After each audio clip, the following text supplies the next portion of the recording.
because all the praise belongs to God. Here we go. It's to our God. Every word of worship with one accord. Every praise is to our God. Sing hallelujah to our God. Glory, hallelujah. It's to our God. Every praise is to our God. Y'all got it? Now help me take it up. Every praise is to our God. Every word of worship with one accord. Come on, say every praise. Every praise is to our God. I want everybody all over the world to sing hallelujah to our God. Glory, hallelujah is to our God. Every praise is to our God. Let's take it up one more. Every praise is to our God. Every word of worship.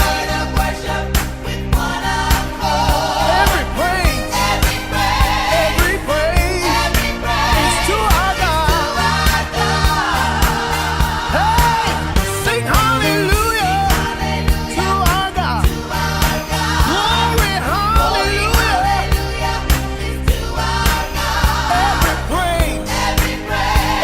praise is to our God. Hey, this is what I love. God, my Savior, God, my healer, God, my deliverer. Yes, He is. Yes, He is. God, my Savior, God, my healer. Yes, He is. Yes, He is. God, my Savior. You know He's my healer. Come on, everybody. My deliverer. Yes, He is. Yes, He is. God, my Savior. God, my healer. God, my deliverer. Everybody say yes, He is. Yes, He is. God, my Savior. Everybody, I know He. And good evening to you, and welcome once again to another edition of Pastoral Perspectives. I am your host, one of your hosts, that is, Pastor Raymond C. Dix Jr., and we have with us, as always, my brother and co-host, Dr. Tim Lake, senior pastor of the Union Baptist Church of Fort Wayne, and I serve as the senior pastor of the Pilgrim Baptist Church here in the same city of Fort Wayne, Indiana. We are so incredibly excited that you would join us on today. We have a great show planned for you. Two very astute and prominent guests are going to join us today. We're excited about that.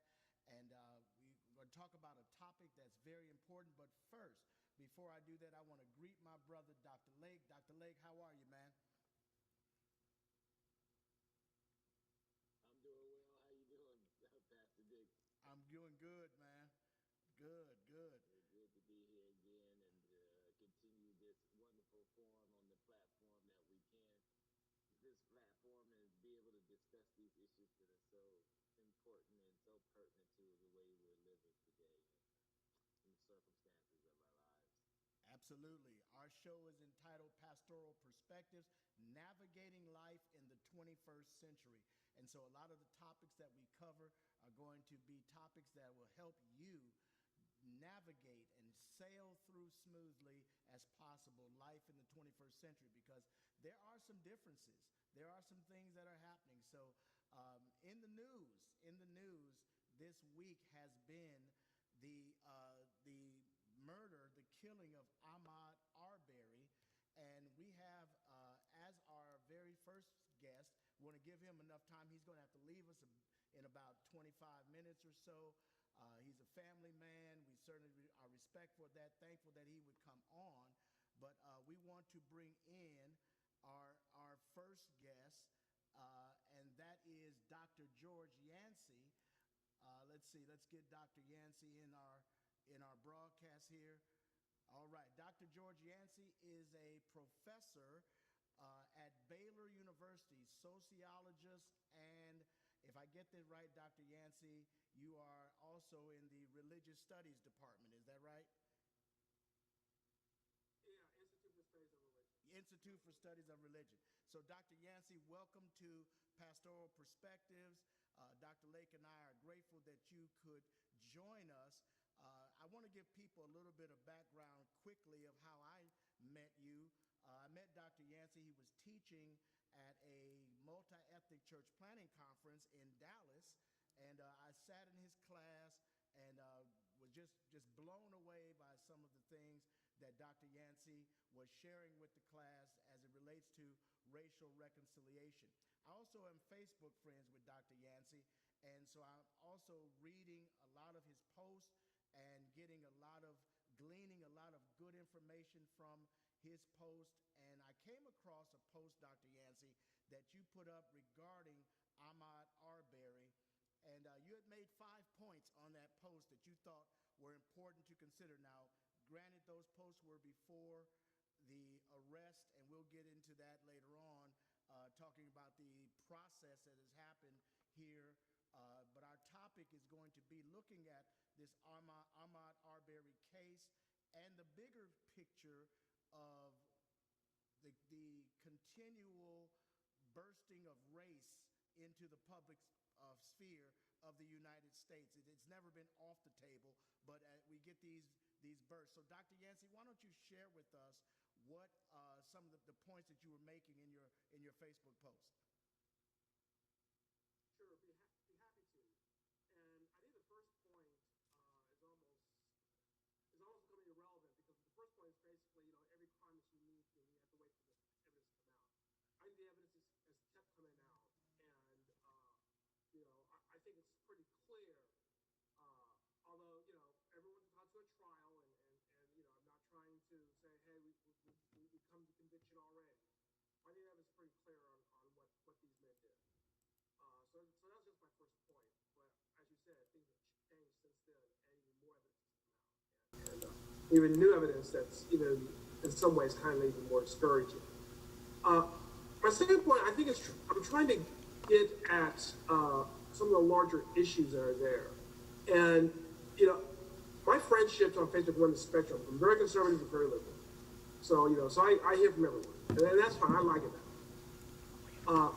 No one on very conservative, very liberal is saying anything good about the two men who are, everyone's saying, hey, this is a horrible thing. My conservative friends are saying, but, this is an incident, and so what is the big deal about that? And what I'm trying to point out is that this incident really plays off a lot of the stereotypes that are just attached to especially African American men, and it makes things like this impossible. We don't know how often this happens, because there's a video that if it had not come out, we would not have known. This would have not been a national news. We don't know how often this comes out, and I'll just go my own personal life. I've gotten older, and so I think I seem less threatening now. But when I was young, I used to remember car doors locking just as they were passing me by, going 40 miles an hour. I mean, you could hear the electric car doors just. So I thought, well, maybe it's because I'm a man, all right? Maybe it's scaredy when I'm a man. So I asked my white friends, you ever hear car doors lock? They say, no, I never heard car doors lock. I've had, I'm 30 yards behind a woman, and she crosses the street because I'm behind her. And I know this is the case because she was just minding her own business, saw me, and she crossed the street. there's a fear of black men that plays into this, and I think we have to put this horrible crime in the context of that, and that's why I, as an African American guy, I feel extra pressure to almost be as non-threatening as possible because I don't want mistakes to be made. I have 3 sons.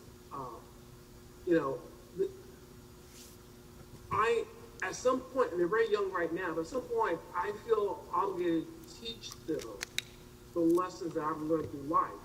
That you're going to have to be a little extra careful because if you know that you're an African American male, people are going to look at you with a certain amount of fear and suspicion.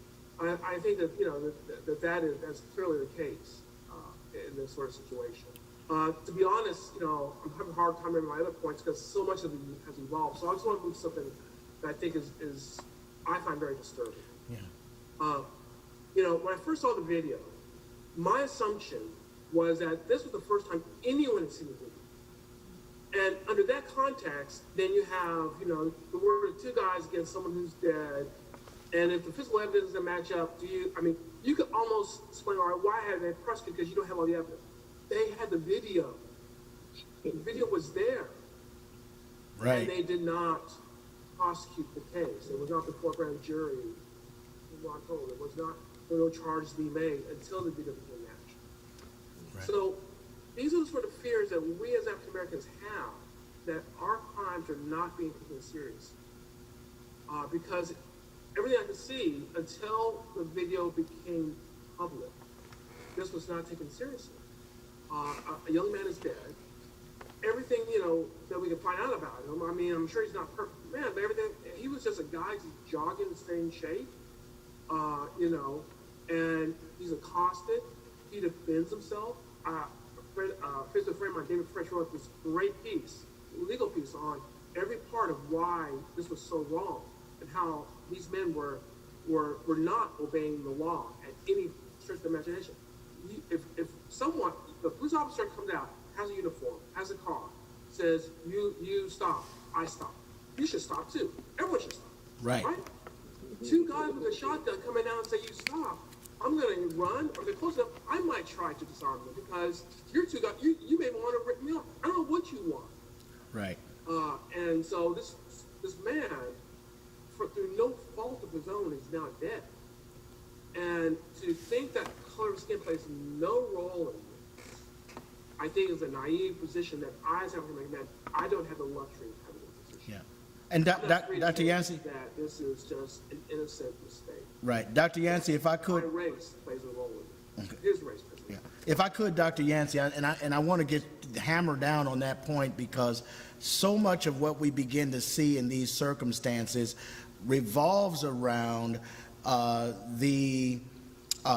looking at this and saying, well, it's just an incident, or race doesn't really play a role. As a matter of fact, I read an article today where already there are people in the press looking at Ahmaud's life and digging to find something wrong. And he was apparently arrested by this officer years ago, or this ex-officer, I should say, regarding a weapons charge. And so this guy, Ahmaud wasn't a stranger to him. And it seems that when there are victims that are black males in these types of circumstances, that what happens is that the media and the pushback becomes to try to paint the victim in some way that he was negative or he wasn't a good guy. What are your thoughts on something like that? We saw the video. I don't know. Maybe Ahmaud wasn't a good guy. I don't know. But in that video, all he was doing was run. Exactly. Until he was accosted by these men, and then he fought back. So what he did there, there's no there. David French, I told you about. One thing he pointed out was these men said there had been a series of burglaries. Over the course of about 3 months before then, there had been 1 burglary. 1. So we don't have a series of burglaries. And this tells me what these men did is they projected this image of black man as criminal on him. Because there was no series of burglaries. It was in their mind that this guy was ripping them off. There was no series of burglaries. they project this image on him, and they act as him. You know, look, yeah, if Armand was attacking them and he shot them, and, you know, we would be a totally different conversation. We saw the video. The guy was running, mind his own business. Car comes, and when two guys get out of shotgun, he probably, you either run or you fight. So maybe half of us would run, half of us would fight. You know, what else are you supposed to do? Two guys Right. hand me the gun. I'm not going to stay there and wait to see what they want. I don't think it's going to be anything good. Right. Well, you have written, and I guess I could say extensively between your books and maybe some of the papers and things that you've written, articles on race relations in America. You have been, I think, one of the refreshing voices on this, because a lot of your writings are saying, hey, let's look at these things for what they are. You know, if there are actual incidents where race is the factor like this one is, or there may be some other factors in other incidents. Where do you see incidents like this affecting, how do you see, I guess is the question I want to ask, how do you see these incidents affecting the efforts for racial reconciliation in this country? There obviously are some people who honestly want reconciliation, but where do you think incidents like this, from your perspective, put us along that trail towards reconciliation? You know, I think they're an opportunity, but I'm pessimistic on whether or not we'll take the opportunity. I mean, I think we could have a conversation on this. You know, why I, as African American man, feel fearful when I see something like this, not just for myself, but for my sons. You know, one thing I don't know if you saw this post, but one feeling I had, and I'm not proud to say this, but I'm interracially married. My sons look more like my wife than me, and I was like, feeling a little bit of relief because of that. Because they're less likely to be accosted like that, because, you know, you might, if you just saw them, you would not think immediately they're black. And therefore, they're going to be relieved from it. Now, I'm not proud of having that feeling. I really am not. I was just being honest, saying, you know, this is a terrible feeling I have. But I'm glad my sons look more like my blonde-haired, blue-eyed wife than me, because I don't want them to deal with this. Wow. But I know they're going to have to deal with this at some level, even if not exactly here. And so we could have those conversations. We could. We run to our corners. And I am not the type that goes to every single shooting and says that's racist, because some of it is not. And sometimes there's other factors. You know, this one hit me because it was so clearly, in my mind, driven by, not that these guys were necessarily part of the KKK, I'm not saying that, but they're driven by their own racial animosity, their own racial stereotypes. Black guy's here, he's in our neighborhood, he must be a criminal, let's deal with that problem. And I don't think they went out there saying, let's deal with that problem by immediately killing him, but that costed him, and the result was he's dead. Right. That is absolutely what I believe as well happened in this circumstance. And I guess one of the things that I think, you know, for you as and Dr. Lake also is in this position as a teacher of young people and a shaper and molder of young minds, or leading students on the journey of self-discovery. You have to talk about this in your sociology courses, I would suspect, as well as the Institute for Religious Studies there at Baylor. Now, Baylor is in Waco, Texas. You know, it is in the South. You know, there have been a lot of things going on in Waco. You know, Branch Davidians and all of that. But so you're in a community where students are coming from all over the United States, melding together. What are your thoughts as terms of how you will inform students regarding situations like this? You know, when I teach race ethnicity, which is one of the courses I do teach, I do talk about violence and stereotypes and these sort of things. I tend to talk less about things such as Klan and violence like this, because I think, because what happens is in the larger society, these stereotypes really play out a lot more than these sort of incidents. And I want students to be aware about that. So that, for example, there's some research that shows that there are certain stereotypes about African Americans when they apply for a job that will work against them as far as getting those jobs. those sort of stereotypes as far as, the sort of social network you can develop. I want to get a larger perspective, because if all they're waiting for is another sensational incident, then we wait and they don't want to deal with race, and then something happens. They want to deal with it. I want to deal with race on a day-by-day basis, rather than waiting for another shooting or another what have you. And so I like to try to talk about these things, in a more broader, if I was teaching right now, with all this virus stuff and everything, and I'm not teaching race literacy this semester, but I was teaching right now with this incident, we had talked about, okay, what are the certain types of drove this? And let's not just let it off by saying these are two racist guys and they're bad, and so we can feel good about ourselves. What are some stereotypes that drove this, and how do those stereotypes matter in our own lives? I think that's kind of where we have to go to make this a more lasting conversation. Sure. Because this is going to pass. Sure. Something's going to happen. 2 weeks from now, we'll be on to something else. There's so much happening. This is 2020. Everything's happening in 2020. Right. But the ongoing need to deal with the sort of images that have been generated for African Americans, especially African American men, but also races of other, sexes and races as well. That has to be an ongoing project. So Dr. Yancey, and my last question for you regarding this situation, because I know you have to run, and we want to give some time too for you to share with us about your latest book, Hostile Environment. So, you're a Christian, and you're obviously in a a university that, has deep Christian values, Baptist, I believe, in its context. And as a Christian, where do you see the church, and I mean the church as in the people of God?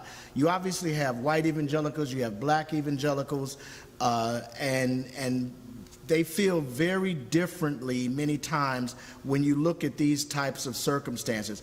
Where do you see the church moving, or where you would encourage the church to move in dealing with circumstances and conversations about things like this? Yeah, and that's a great question, and I give talks on this because I think it's a larger question I can get to in a few minutes. So let me just try to boil it down to this, and trust me, this is boiled down. We Christians have the tools to deal with this if we're willing, and that tool is our recognition of human depravity. And once we recognize human depravity, and human depravity affects all of us, regardless of race, then we can have the humbleness to have the sort of conversations that we can find real solutions. So, I would ask my white brothers and sisters, listen to what I'm saying about, what these incidents do to me as an African American. And I need to be willing to listen to you about, things that happen in your life that you feel, put upon as well. I'm not saying it's a one-way street, but if I recognize that human depravity affects me, but I have to be careful on how I treat my brothers and sisters of different races. And we, the church, could have this conversation. We're not having it out in the regular world, and we're not having it in our church nearly enough. Right. We could have this conversation, but it's going to take some humbleness, some moving away from some more polarization that I think a lot of us are not willing to do.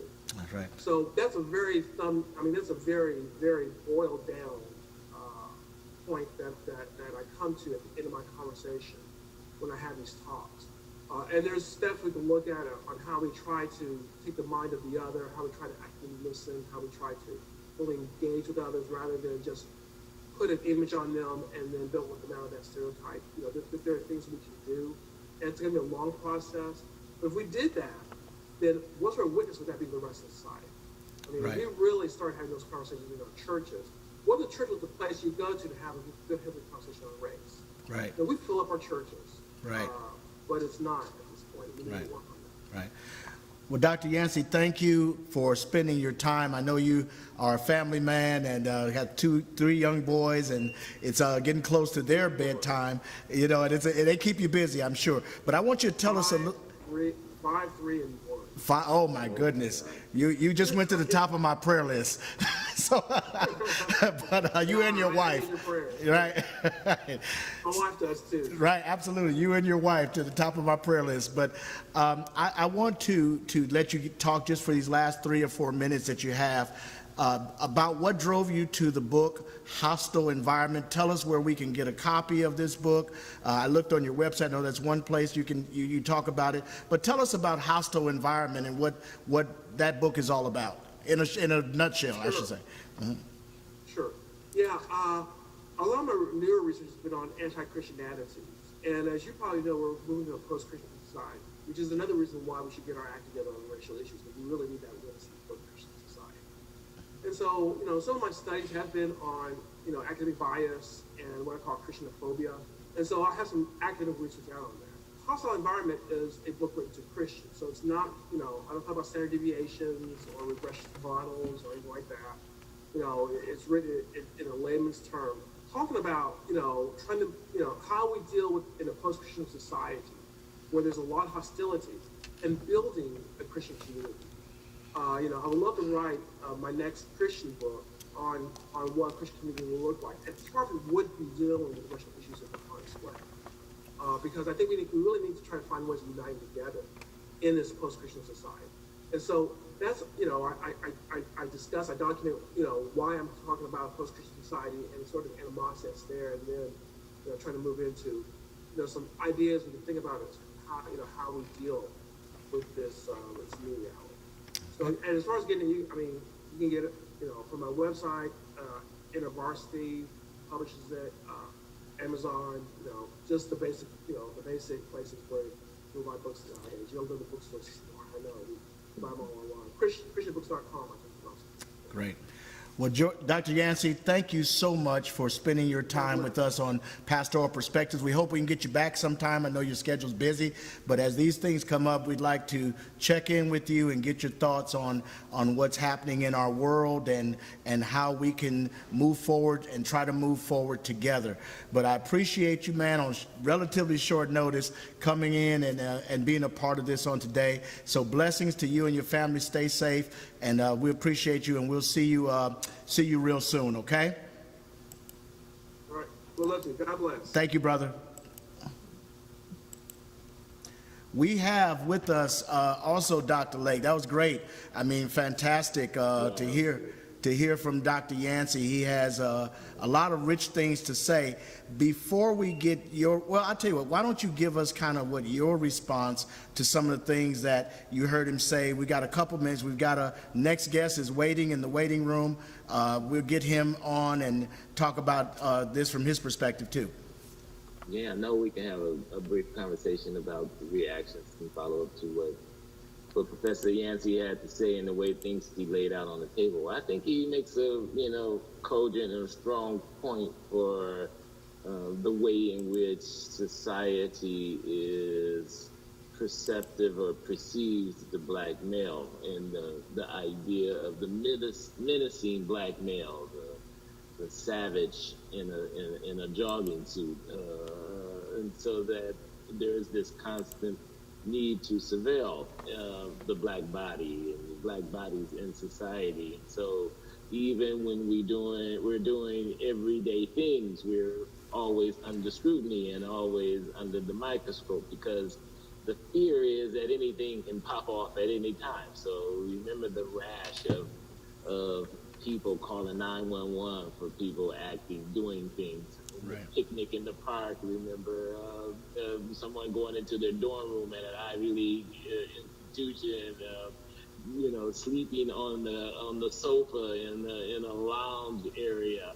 All of these ideas were the spate of episodes where people were calling 911 and calling in the police on black people just behaving as human beings. So this idea that we have this constant need to be surveilled because, we can go ape at any moment.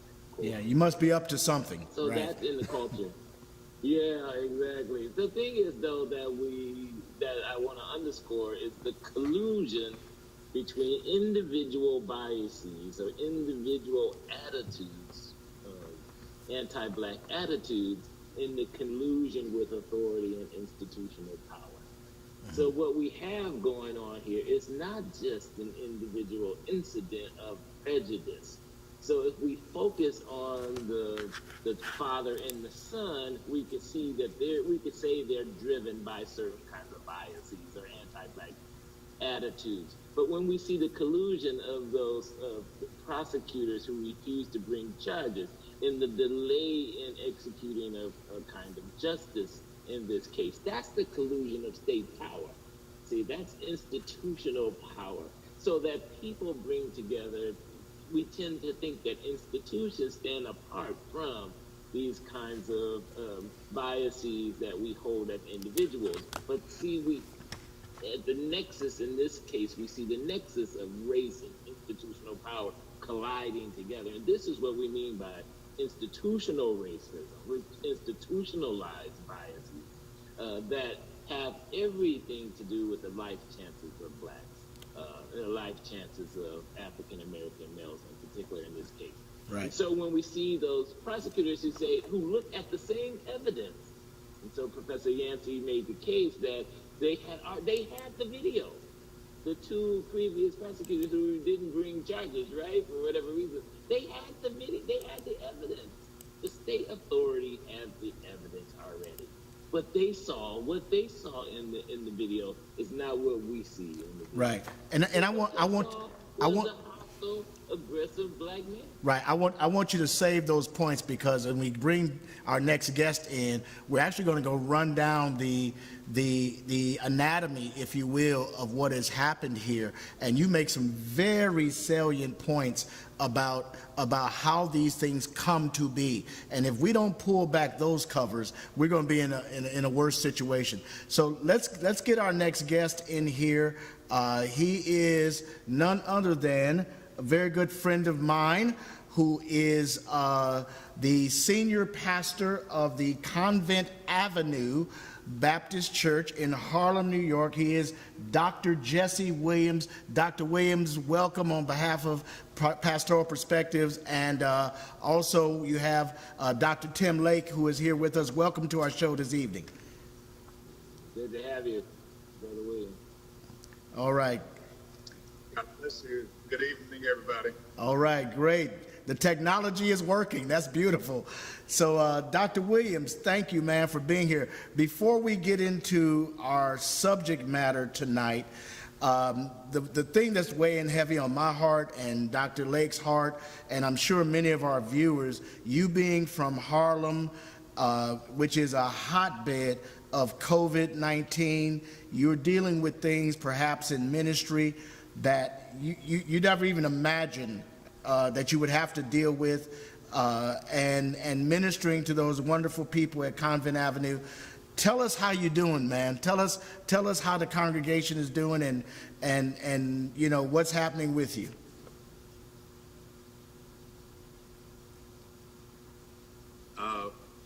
Thank you so much, both of you, and God bless you. I'm having a little bit of technical difficulty. It seems that the Wi-Fi or something is sporadic. So I'm just praying that you can hear me and We can. hear my response. But yes, I bring you greetings from one of the major epicenters of this pandemic. I pastor a congregation right in the heart of Harlem, New York, on 145th Street and Convent Avenue. And we, of course, are one of the major hotspot epicenters of this pandemic and have been for several weeks now. It has caused us to change and rethink what we do in terms of church and in terms of ministry, and how we remain an effective witness in so many different ways in terms of living out our commitment to Jesus Christ. So we're doing well, but we've made major adjustments, just like many congregations all around the country. We're not meeting in person in the sanctuary. At one point here in the state of New York, we were having up to 900 people die in one day at one point while we were at the upper part of the bell curve. And now that's down to around 200, 250 or so, but that's still a lot of people. And so while we think that social distancing and different things have worked, there's still a tremendous need for the church to not only be good citizens, but also remain faithful to our calling. And as a leader and as a pastor, it's incumbent upon me to envision what the post-pandemic church is going to be like. And because the church, as we know it before the pandemic, we're not going to be able to go back to exactly the way things were or the way they used to be. And so we have to now envision afresh what our mission is, what our ministry is, and how we're going to live it out, and how we're going to express it in our witness. We've had quite a few deaths. I've done in the last 6 or 7 days about 4 graveside committals, because at this point you can't go to the you can't have a regular funeral, and we're just doing things at graveside for 5 to 6 minutes, and that's it. That's all that we're allowed to do. So it's made a big shift. Please pray for us, and we'll certainly be praying for you in the areas of the country where you are.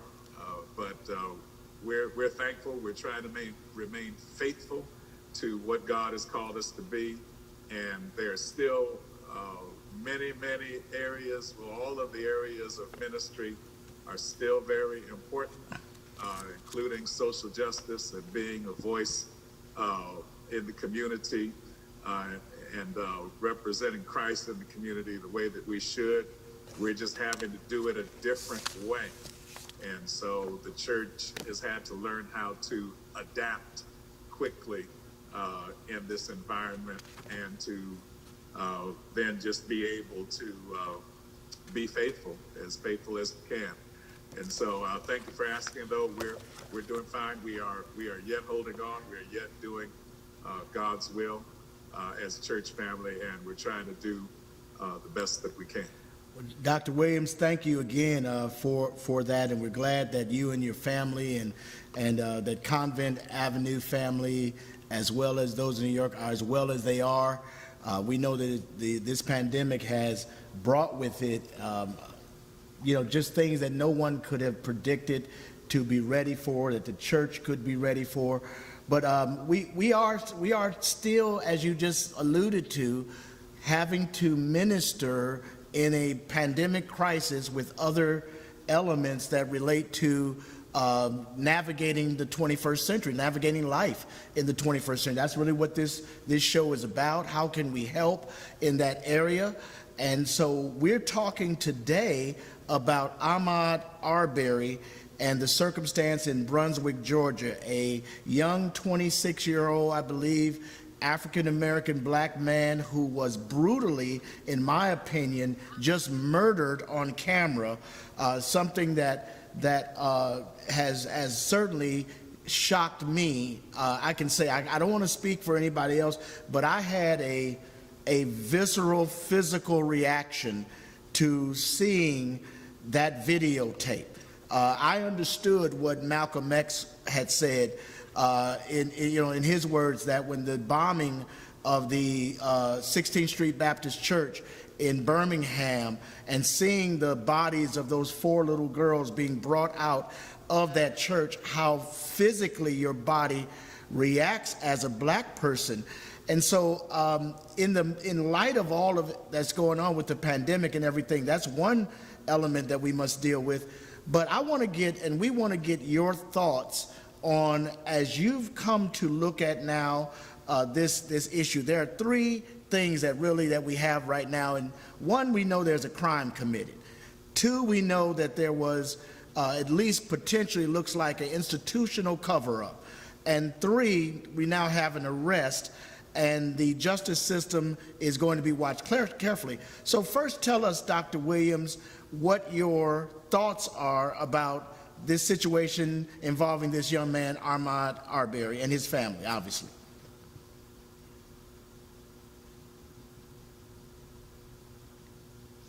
Okay. Again, I'm getting a lot of interference, and I can't fully hear everything that's being said. Okay. What I was asking you about is your feelings about Ahmaud Arbery and what is going on there. Yeah. Okay. Yes. It's a travesty, and of course, as you know, Harlem being the place where the Harlem Renaissance occurred, and that involved the empowerment of Black people and Black culture. And in many ways, Harlem is one of the definitive places that we talk about when we think historically about Black culture, especially in the Northeast. But I'm very clear, I had a similar reaction when I saw that video footage that he was just basically murdered. And I think perhaps even more so, what made it worse is that 2 months went by, and it seemed like our officials, the elected officials, and law enforcement did not care. In fact, I was reading an article today that said that initially the prosecutor, the first prosecutor there had to recuse herself because the father worked in her office, but then the second one, as he looked at it, said he didn't see any crime committed. Right. That he was, he didn't see how any law had been broken. And I got sick just reading that myself. So it again just made me revisit the sentiment that I have about being a Black man in this country. And I have a son who's 20 years old who's getting ready to turn 21. And but to be Black in America often means you don't really feel safe in this country doing just normal things that the average American ought to be able to do. But as Black people, we are not safe, and we can't take our safety for granted, particularly not just from law enforcement, but now from our neighbors, from people who are in the neighborhood. Right. And it highlights the fact that racism is still very much alive, that we live in a very racist culture, that when people would look at the three of us, wherever we are and whatever we're doing, they have different assumptions about us, even though what we're doing may be honorable and totally innocent. But just simply being Black is as if it is a crime in the mind of people who have a racist mentality and look down upon people of color. On top of that, I think what I'm really appalled by is just this whole issue of white privilege that is so much a part of this country, that if that were two Black men who had shot a white jogger, you can't tell me they wouldn't be in jail. They would be out freely enjoying their life for 2 months. There's I think we may have technology may have failed us a little bit here, and we kind of lost Dr. Williams. So if he comes back, we'll go into and hear from him in just a minute. So Dr. Lake. Hello? Yeah. Okay. Good. I can hear you now. We have no video of you, but we can hear you. Okay. I'm sorry. I think I got this. I'm sorry, I got disconnected. Okay. All right. Well, you are back I on got video. disconnected. It told me I got disconnected. I'm not sure how much you heard, but I'll just say briefly. My second point was the whole issue of white privilege in this country. That there's certainly a double standard for me as a black man versus someone who is white in this country. And had that been two black men who shot a white jogger, I just simply don't believe. I think we lost him again. I don't want him to get that point out. Yeah. The devil don't want him to get that point out, right? We lost you at the point of if it had been two black men that shot a white jogger. Yeah. That's indicative of white privilege, and how the criminal justice system, whether it's DAs or prosecuting attorneys, view black people different than white people and extend courtesies and extend various access and benefit of the doubt to white people in this country as opposed to being black. And it is an inbred white privilege that's been a part of this nation's history from its founding, right. Actually. And there's still many manifestations of it going on today. And I think Brother Ahmad's case just simply highlights it. And we have a whole list of those now. We've got Trayvon Martin. We've got so many cases of this where it continues to be, black people continue to be looked upon as second class or not worthy of the same consideration within the criminal justice system. That's right. Now, Dr. Lake, I want to bring you into the conversation, and Dr. Williams, you're very, very clear on the points that you made. Dr. Lake, I want to bring you into this conversation because, as we were saying before Dr. Williams joined us, there was a crime that is so clearly committed in this situation when I would say that anyone that is reasonable would look at that video and hear even the explanation that was given by the perpetrators of that crime. I would say that anybody reasonable would see that that's a crime. However, we have had one prosecutor recuse themselves and another say that there was no crime. So I want to go back to this idea of how whites and blacks view criminal behavior perhaps differently. So as we talk about white privilege, how can a reasonable person, whether they're white or black, look at that, Dr. Lake, and not see the perpetration of a crime? Help me on that, man. Yeah, no, that's a powerful question. I'd like to say two things. One, that George Howard, a philosopher years ago, wrote a book about race and the philosophy of race, and he talked about the issue with race and reasoning in America today is that we are really hard pressed to find whites who see blacks as victims. So that in any situation, it's hard for whites to view blacks as victims themselves. So in any circumstance, so it's always it's always a kind of nod towards there must be some kind of guilt or some kind of assumption or agency on the part of black, willfulness on the part of the black, that allows them to not see blacks as victims. And this is, you see in the case where the young lady who had the car accident and went to knock on the door of the person in the neighborhood and was shot through the door, because the assumption is that black lady in the middle of the night cannot be a victim. She must be a perpetrator of something, right? So the lack of ability to see blacks as victims.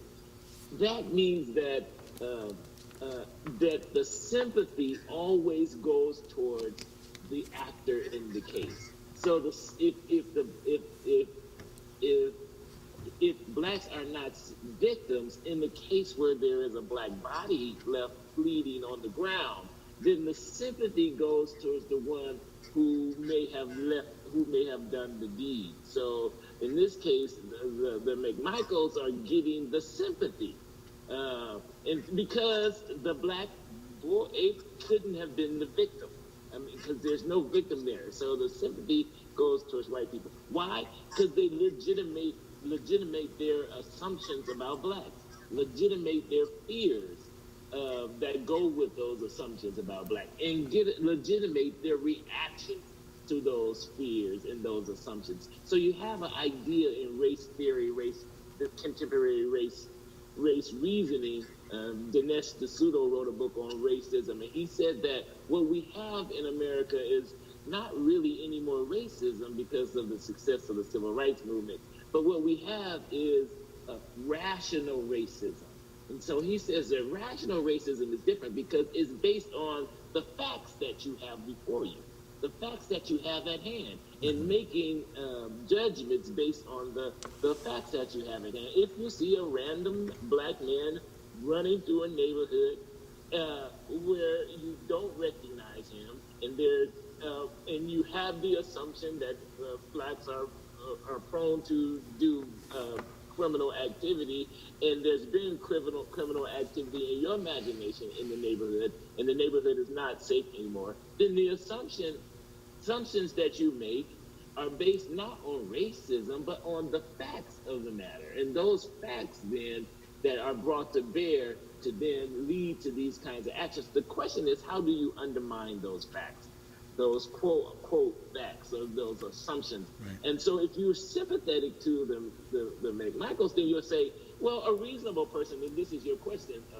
Pastor Dix, is that a reasonable person, given that kind of mindset, given those kinds of facts on the ground, would make these kinds of decisions. You would effect a citizen arrest. You would want to be able to accost this person and question them and their intentions for being in the neighborhood. You would want to investigate them. So you can affect the citizen. That seems perfectly reasonable. It doesn't even factor in racism because the McMichaels are just acting on the facts of the matter. Right. And so how do you throw race in a situation where people are acting rational on the facts? So what you're saying is right, that whites, go ahead. No, I was going to say what you're really saying to me. That's how you can see something differently. Yes, I was going to say what you're really saying to me is that on a cognitive level, a reasoned level, that these individuals who support the McMichaels, and I've seen a Facebook group, Dr. Williams and Dr. Lake, come about saying that they were only protecting their neighborhood. And so what you're saying, Dr. Lake, is that in their mind, they really believe that is what the McMichaels were doing. So it even doesn't move from I hate Negroes or blacks to just looking at the evidence in front of you and saying, this is how I see it. These persons were protecting their neighborhood. So Dr. Lake, let me ask Dr. Williams what his thoughts are. Go ahead. Finish your point, and then we'll go to Dr. Williams. Tell the story. Okay. To spin my little thinking out here. Okay. The position that I'm in. So then the prosecutor who recuses himself but yet writes this document can say, what I see in this incident, what I see in this video is a black aggressor. See? So because the assumption is, of course they have a right to act on their assumptions and the facts on the ground. And they were acting on that in legitimate ways. And what you see is a person grabbing a person with a gun. That's an aggressive act. He actually said this in the document. You read the document. He said he was the aggressor. Yes. And because of that, he brought about this whole incident himself. Never mind. For us, it just blows us away. Right. Never mind that you're jogging down the street and someone with guns, two people with guns, approach you and ask you to stop. So, Dr. Williams, let me bring you in on that point. What do you think about this idea that this prosecutor and these two perpetrators and people who sympathize with them really understand in their heart of hearts, in their mind, that the perpetrators were doing the right thing? What are your thoughts on that? Yeah, I think that is that's the evil in it, and I like Dr. Lake's point. Thank you for that. I think one thing about white privilege is there's an inability to see a black person as a victim. That's absolutely true, and it's pervasive, and we know that. So that when one is deemed to be protecting their own territory, then the black person becomes the perpetrator or the criminal. But I take it even a step further. I think the other evil of this is the dehumanization of black people, or white privilege calls for people who are enjoying white privilege to have to protect it. And in order to protect it, and I think have any kind of theology or any kind of psychology to where you can kill someone like this and celebrate the people who are doing it. I used to pastor in St. Louis, Missouri as well. And I go back to St. Louis quite often. And so the area where Michael Brown was killed, I used to drive through there all the time and see that. And I followed Ferguson and have other pastors there who were there, and how they just let his body lay on the ground like that for all those hours. And I think part of that mentality of white privilege, it calls for white people to see us as less than human. Mm-hmm. They don't see us as people created in the image of God, in the likeness of God, like much of our theology is in the black church that we preach and teach. But from prosecutors to these two murderers to people who work in the criminal justice system, there's a psychology, a theology, and a sociology. It's on a whole lot of different levels. Right. That causes them to dehumanize people of color, and that is what makes it possible. That they consider us as black people less than human, and that then not only clears their conscience of anything that we consider immoral, but it also becomes grounds for celebration that they have protected their neighborhood, that they've done this.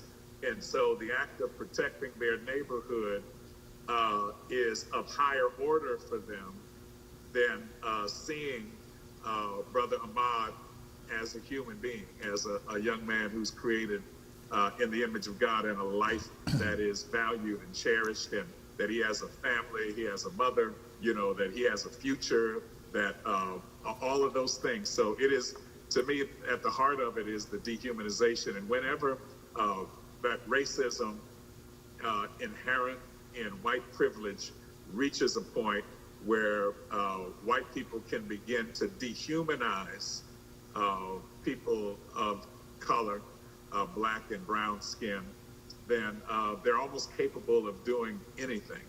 Sure. And doing it with a clear conscience. Sure. I want to pick up on that point, because this is one of the things that goes under theorized, or we don't talk about this, is that we have a kind of we have a kind of reaction to this as black males when we see black males being treated this way, right? Or the black body being treated this way. But what goes talked about, we don't think about this, is what this is doing to the psyche of white folks.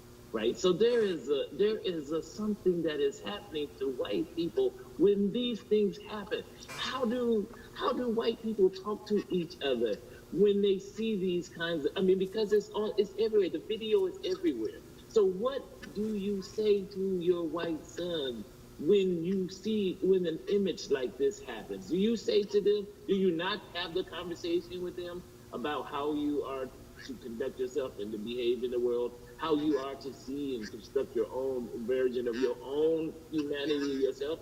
Or do you actually sit them down and say, you see this? This is not who we are, and this is not who we want to be. And this kind of attitude, this kind of behavior, this kind is masked. It's masking a kind of sense of our own privilege and our both a bloated sense of our own humanity. Because what it is, it's really something that twists and dements the psychology, the psyche of white folks. And so I want to know, well, why white people are in the streets when they see this? Because they like, no, not on my watch, not after the long history.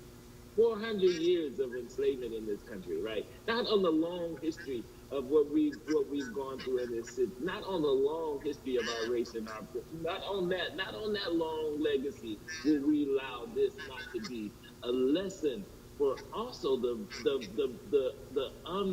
washing, right? If you want to use religious, the washing, the rebaptizing of the humanity of white folks. This is a chance again for them to actually see who they don't want to be, right? Well, and the kind of person that they don't want to walk around, the consciousness that they don't want to have in a 21st century globalized community. You don't want to have that kind of ego chomping around in the world because it's deadly. Just straight deadly. So Dr. Lake, yeah, Dr. Lake, that and Dr. Williams, that begs this question, in my opinion. We've got people watching this program tonight that are not black, that may watch in the future that are not black. And there is this reaction that I often see from our white brothers and sisters. I'm speaking mainly of those who are Christians. I don't know too many that are white supremacists, at least not outwardly, but the reaction is this: but I am not a racist. So when you say to me, what am I saying to my son? I am telling my son the same thing I've always told my son, that God created everybody the same, that we're all in the Imago Dei, the image of, and carry the image of God. I teach my son, now here's the great line, here it is, I'm gonna say it. I teach my son and my daughter not to see color. We don't see color. When I was pastoring a multi-ethnic church in Gary, Indiana, we were preparing to plant that church, and I had mostly 40 or so white Christians, and one of the ladies said, well, Pastor Ray, I don't see color. And I stopped and said, wait a minute. I said, understand what you're saying to me and to people who look like me. In a very real sense, and also in a subliminal sense, you're really saying, you don't see me. And I think that is the response that we get, gentlemen, from people when you ask that question, what's your reaction? What are you seeing? Now, that may be, I think that's horrible, I think it's terrible, but honestly, if you don't see yourself as part of the solution to this, as a white person in America, a white Christian in America, and I'm about solutions. So Dr. Williams, I want to bring you in here. Have you seen that type of response from some of the white brothers and sisters that you know in Christ, that the first thing when they see these things is, hey, but I'm not a racist. Jesse, me and you are cool. I'm not a racist. So what do you think about that? Absolutely. Hear it every day. Every day. And it is, it's pervasive in white culture. And I'm convinced well, first let me make the disclaimer: not every white person. Right. There are white pastors that I know that I engage in conversation, and we have white members of our congregation, although we're primarily an African American congregation. But the white population in my church is growing now. Let me give you a statistic. Did you know that Harlem, New York, is now 55% white? Get out of here. In Harlem. Get out of here. No. Man, you're going to make me fall out my chair. Yeah, because of the regentrification that's going on, and I can see it. And real estate that is sky high, and developers buying property, developing them, pricing people who are poor out of it, which often equates to people of color who are of Black and Latino descent, in particular in Harlem. But yes, I see that and I hear it every day, and I'm convinced that a lot of white Americans, not all, but a lot of white Americans are so immersed in the paradigm of white privilege that they don't realize it. And so one of the I'm sorry. No, go ahead. Yeah, we got you. We got you. Go ahead. Okay. One of the things I believe is my responsibility in a multicultural community and church is to expose white privilege for what it is, and from the Black perspective, talk about how white privilege is at work and is effective, even though you may not realize it. And they're very subtle things, and it goes into every area of life. Who gets loans? What kind of schools do our children go to?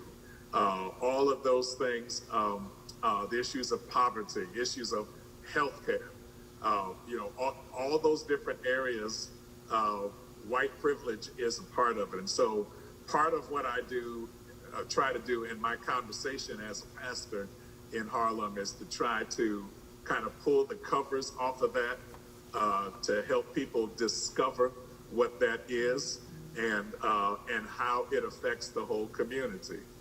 Now, Dr. Lake said something that really made me think a minute ago.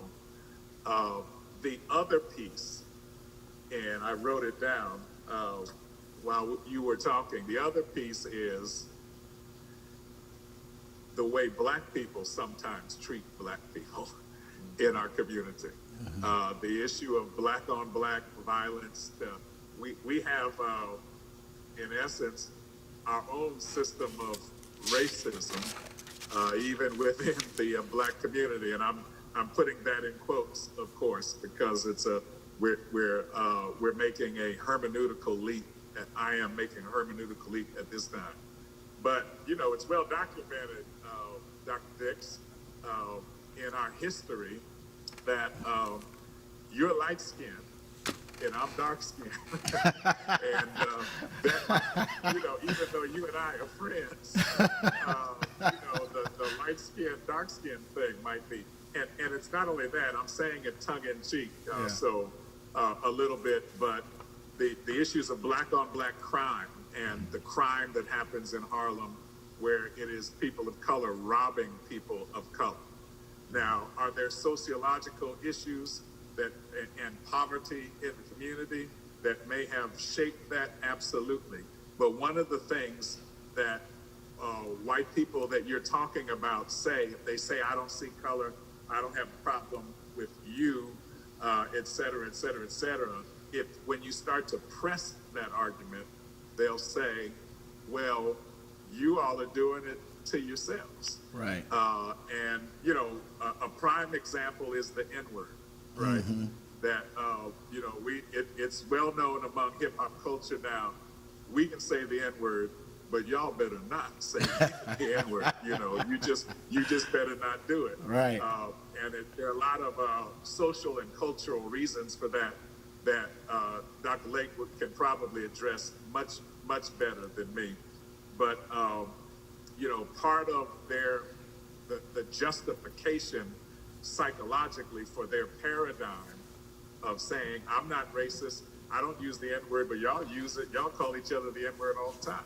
Or you all do this to each other all the time.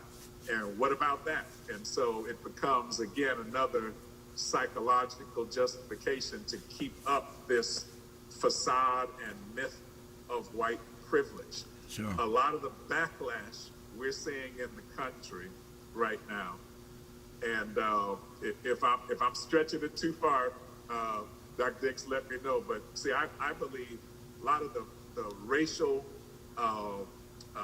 neo-Nazi hate group stuff that we're seeing going on in the country, and I would argue even the election of the current president is a backlash to us having 10 years of Barack Obama president. Mm-hmm. And that when people see white privilege, when white people see white privilege being really dismantled, when a dismantling of it starts, they fight to try to keep it and perpetuate it. Sure. And so I think a lot of that is what we're dealing with.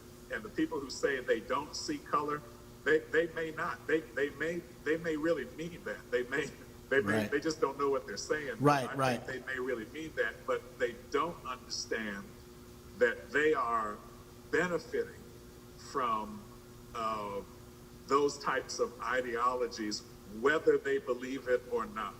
Well, let me teach them. I guess part of the way we teach them is by telling our story and exposing it and engaging in real constructive dialogue in places that are safe when we can find it. Well, let me do this too, because we've got about 16 or 17 minutes left, and I want to leave some time for solutions.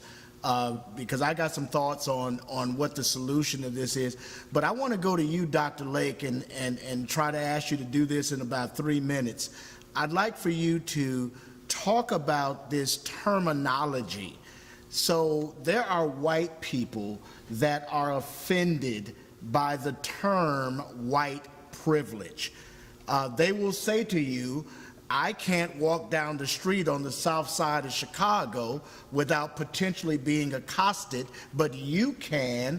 Is that black privilege? Now, of course, that's maybe a ludicrous argument in a lot of ways, but there's an offense that happens. So, Dr. Lake, in a couple minutes here, address this idea of the terminology.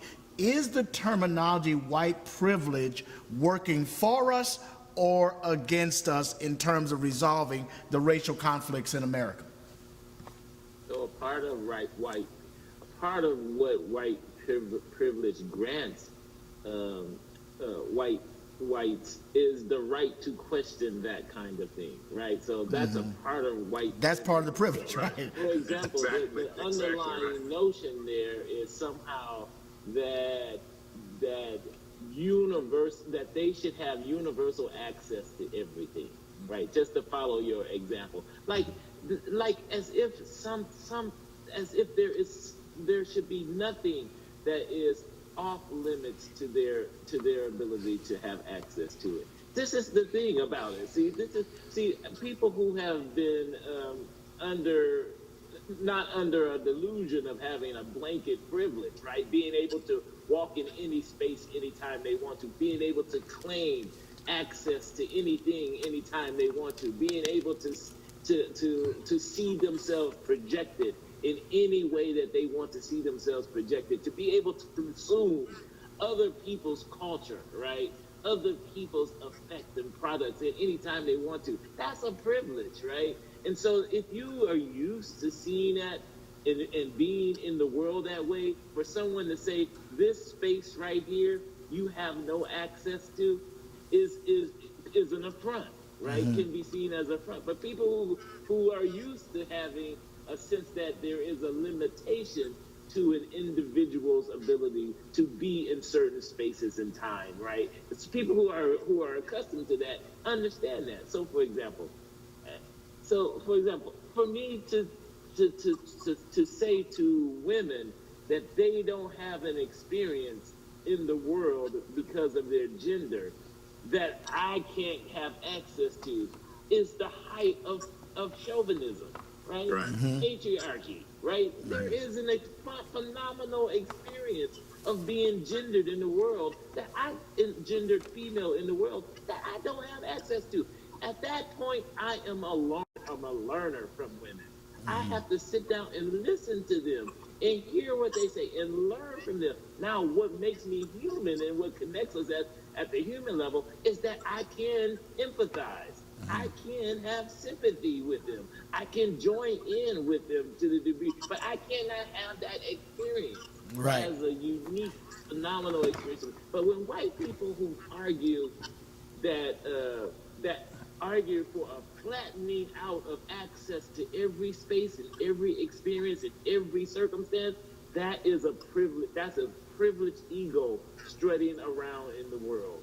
Right? To say that just because I need to have access or else everything is off, right? Something is unbalanced. No, that's just how it is to be in the world. Grow up is what I say. Right? Grow up. You just need to grow up. So this language of this language game of turning language against those who are using concepts and symbols to try to teach the world something about their own unique experience in the world, and to have that turned against you as a way of disarming and not only but a kind of rearming it against you it's a non-starter for conversation, right? Okay. It's a way of shutting down conversation. Okay, and I can see that, now I'd like to, and I want to thank both of you, and especially you, Dr. Williams, for coming on and bringing your perspective. And in our last 10 minutes here, 12 minutes, I'd like to turn this conversation to solutions. We've clearly laid out the groundwork for why we've seen cases like Ahmaud Arbery continue to manifest themselves and burst onto the scene of our collective psyches and our visual field, if you will. So when you talk about this idea of what's undercutting is what's underpinning the underpinnings of race in America, how do we deal with that? What are the questions? Now, I'm a Black Baptist gospel preacher. I know my name and the Bible. That's what I mean. So it's like this is what I believe in. This is what I know, and I think Scripture gives us some direction on the ideal of race when it comes to the church. I personally don't believe that it is the responsibility, and I want to say this to make sure I'm clear. I think government's role is to keep order, to ensure justice and fairness as much as they are able to do.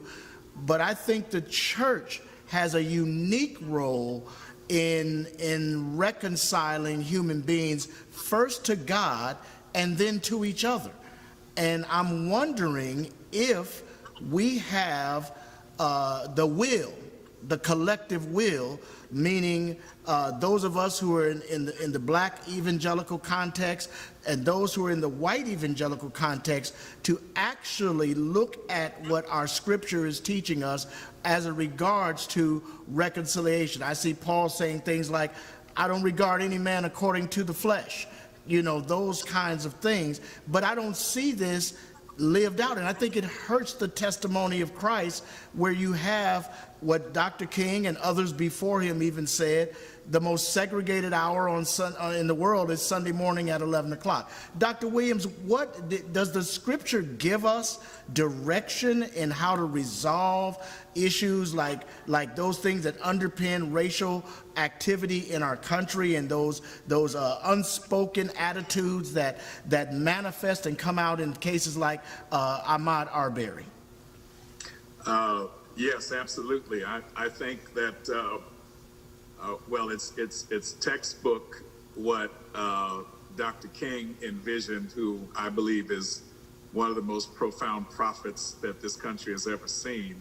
And his notion of beloved community is what I hear you describing. Beloved community and or koinonia, as we know it in the early church in the book of Acts, that of a fellowship that is not divided by race or class or status or anything like that, and that is the church's vision, and it should be a part of the church's mission. I recently cast new vision for the church that I'm serving, and our vision is to become an innovative leader in both multicultural and multi-generational discipleship, evangelism, and ministry. So I've long believed that the church itself has to mirror the beloved community that God envisions for us that we see in Scripture. And wherever we look regarding the Church of Jesus Christ, whether it's Acts 2, whether it's Pentecost, those were always multicultural gatherings, and certainly as the church evolved over its history, we learned from seminary that the church evolved over its history and it became something else, right, as more human beings got their hands on it, right? Right. But I firmly believe that in the heart of God hopes for us to be in a beloved community and to teach that, to preach that, and to create a safe space within the Church of Jesus Christ where that kind of koinonia can happen, and believe that it's possible. And I do believe that. Having said that, the critique that the tension for me is we're a black church, and the black church has fulfilled a specific role in this country, and I think the black church has been called forth by God to be a prophetic voice of justice. But we have to realize that although this is our institution, we are the black church, that it's not God's only hope for there to be only black churches. The Church of Jesus Christ is for humanity, and we can't become guilty of dehumanizing anyone any more than we've become dehumanized at times. So that's kind of the theology that undergirds it for me. And in a practical sense, I think we have to try to create safe spaces or forums or places where meaningful dialogue can occur without what Dr. Lake has so brilliantly pointed out to us with these things that shut down dialogue, because that's usually what happens when you start pressing a point. Somebody will throw something out that shuts down the dialogue, and it doesn't go as far as it should. But I think we have to keep that as our vision and as our purpose and as our mission to create beloved community within the church and within our communities. Very good. Dr. Lake, your thoughts. We've got just a few minutes left, and I'll save my comments for the end. But your thoughts on what path forward towards a better and more reconciled country and world.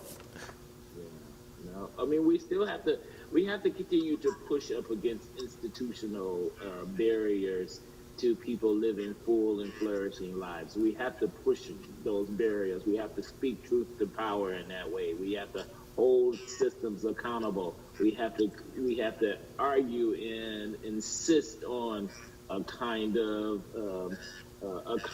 leveling of the distribution of resources, so that it's not built on some kind of false notion of meritocracy. So we have to do that work of being in the world in that way, and then meeting the world on the terms that we have. So we have to do that work. The second thing I think is what Scripture offers, and as a Black Baptist person, I believe in conversion, right? So limitless opportunities for you to come to Jesus correctly, right? To be converted in Right. way. So this is where King ends up. This is where Cornel West ends up with the idea that what we need, what King says is what? We're out to save the soul of America, right? The soul of the world. He's talking about soul conversion. That's what it's going to be. Right. It's going to take to get us there. West says the same thing in the book where Race Matters, right? He says, what we need is a conversion of the soul, right? So in a sense, that's what I think Scripture teaches us, to always offer, the possibility of conversion, sure, right? Even to your enemy, right?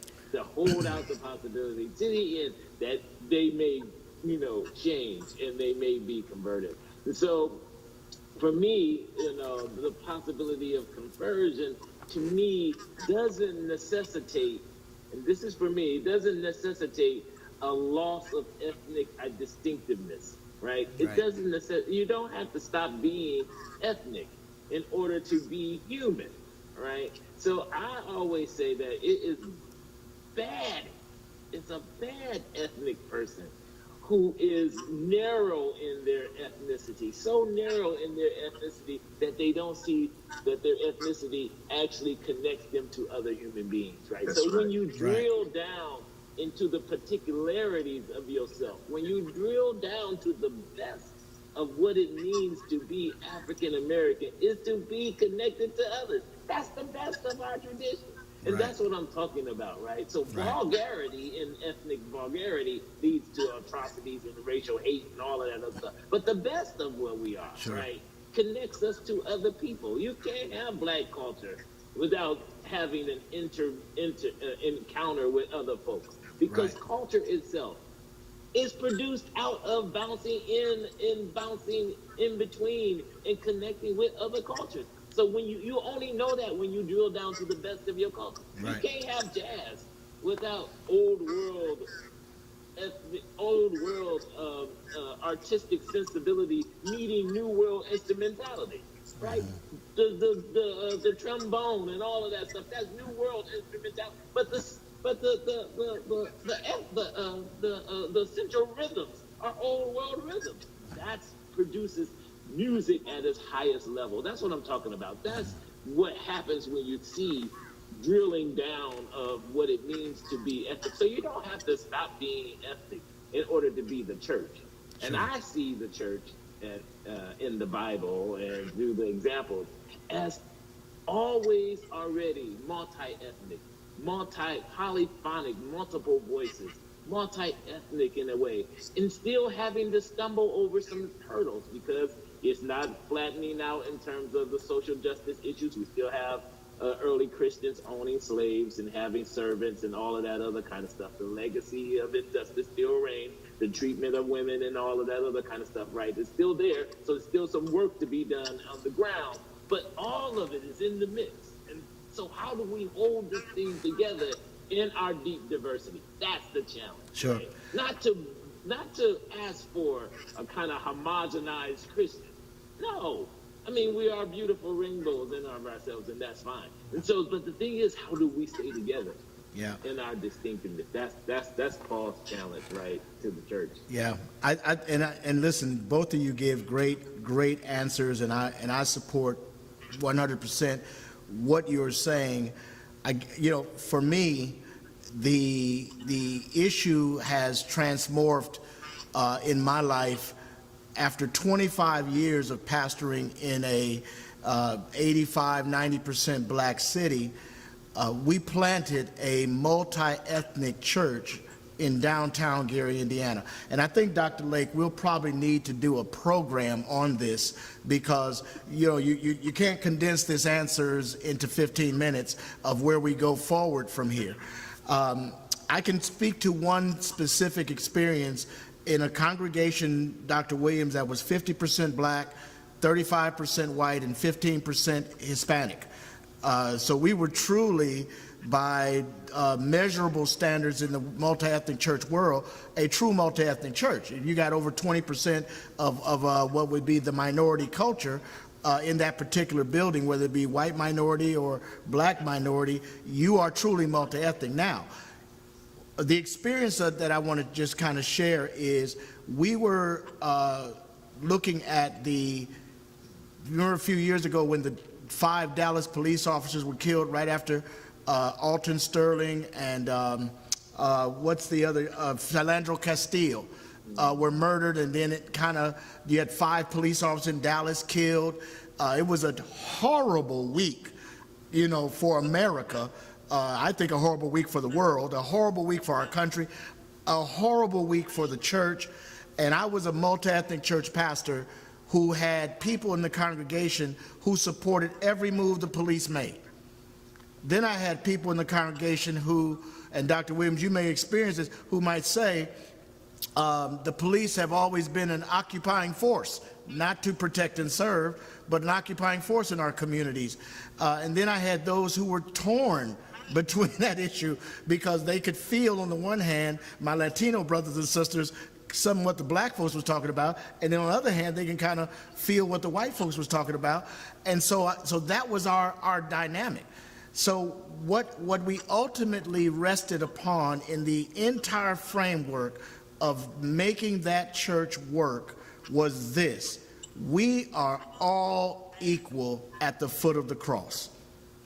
If Christians are going to bear the responsibility for showing and demonstrating to the world that we can maintain our ethnicity, if you will, the way in which God made us, but yet we are equal because we all stand before the Lord in this position of want. We all need Christ. We may not all need him. We all need him as sinners needing to be saved. That you talked about the deliverance and the transformation and the reconciliation between man and God in salvation. But we also need him in other ways that help me see you as my brother, or see you as my sister, or to value one another.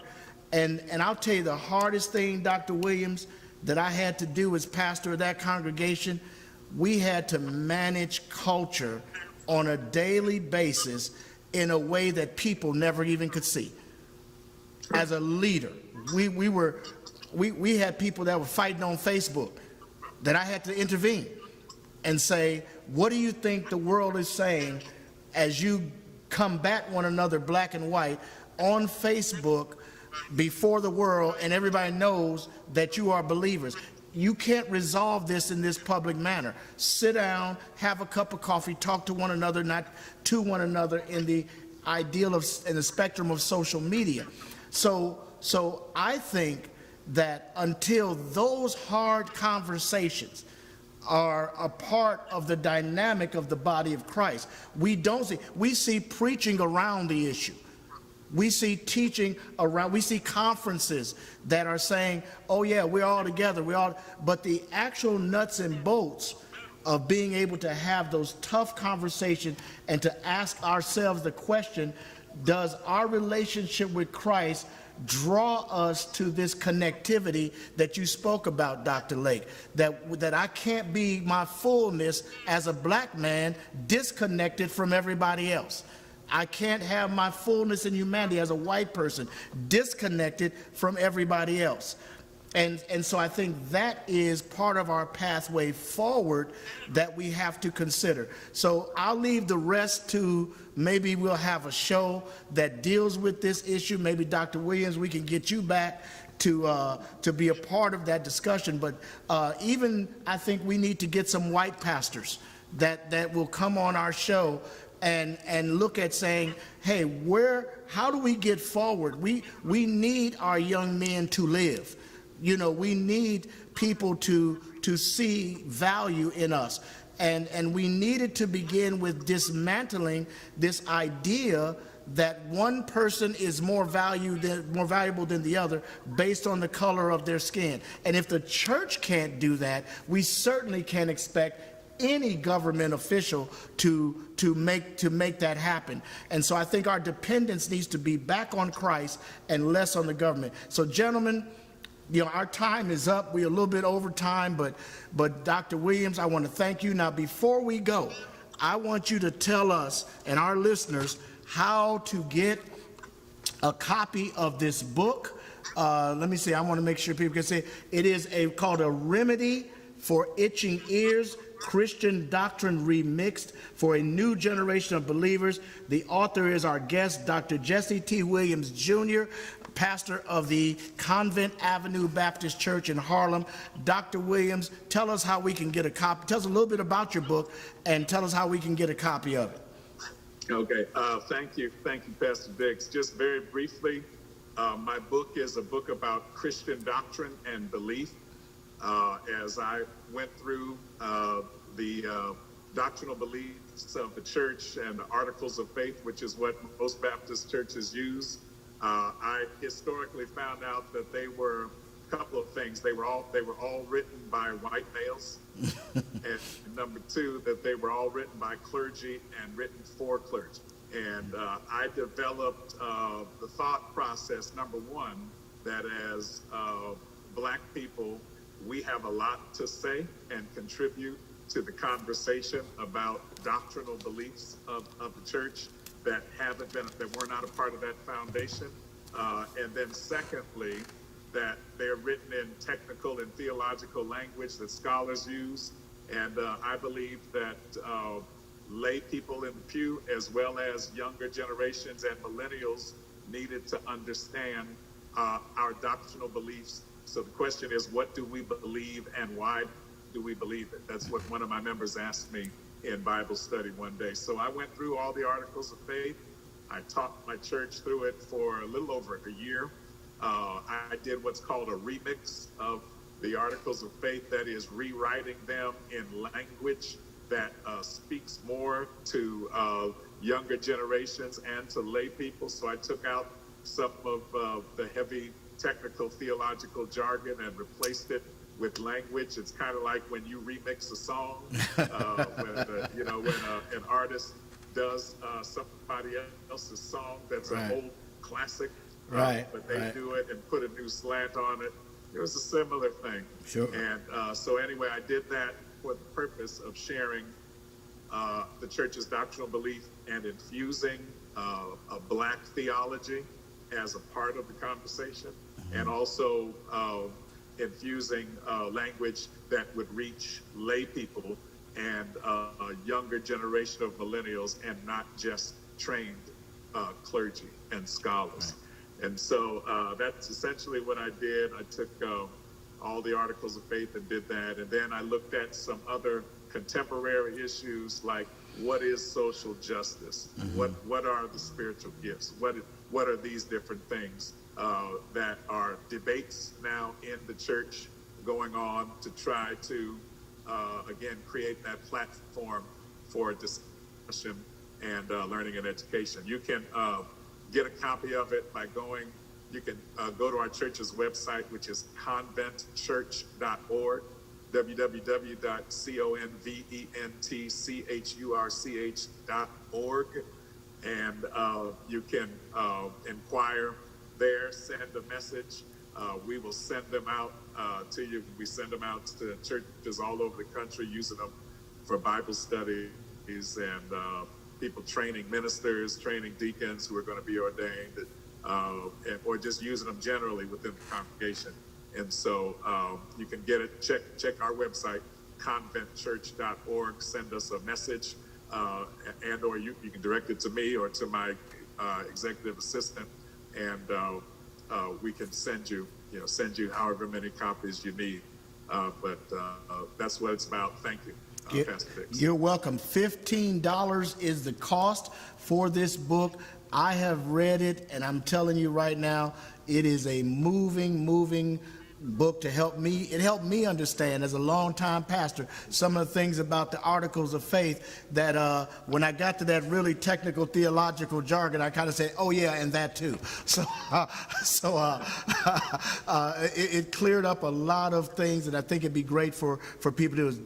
Dr. Jesse T. Williams Jr. is his name, senior pastor of Convent Avenue Baptist Church of Harlem, New York. He's also the vice president, I believe, of Lot Carey Missions as well. Dear friend of mine, we've come to know each other in the last couple years, and I appreciate you, Dr. Williams, for spending your time with us on today.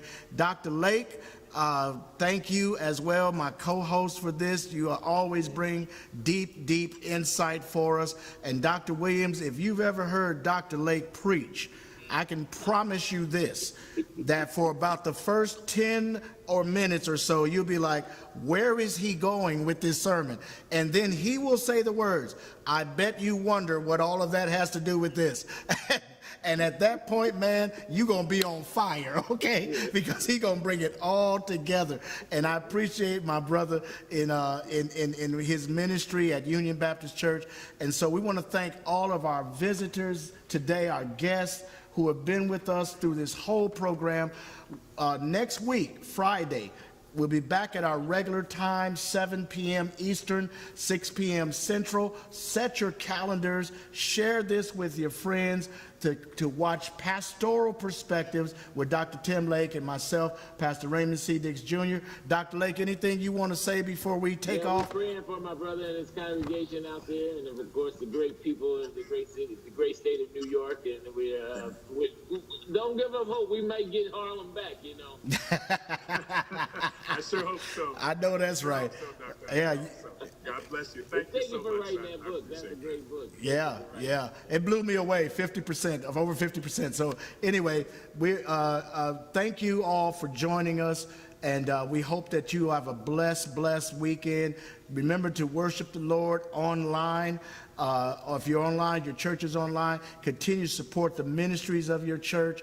And again, pray for Dr. Williams and all the ministers and ministries in New York through this pandemic and throughout this country and this world. There are Christians that are suffering in not just from the COVID-19 world, but there are those who are under oppression, who are in countries where Christianity is outlawed. They should be a part of your prayer life as well. So thank you again for being a part of Pastoral Perspectives, navigating life in the 21st century. We believe that God is continuing to bless you, and we trust Him to do the same. And God bless you, and have a great weekend. Take care. All right. Bye-bye.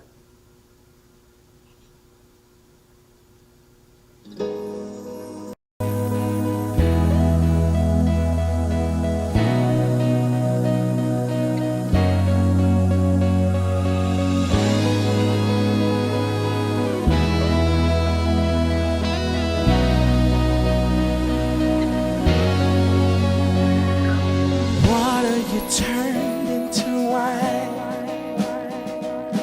Open the eyes of the blind. There's no one like you. None like you. Into the darkness you shine. Out of the ashes we rise. No one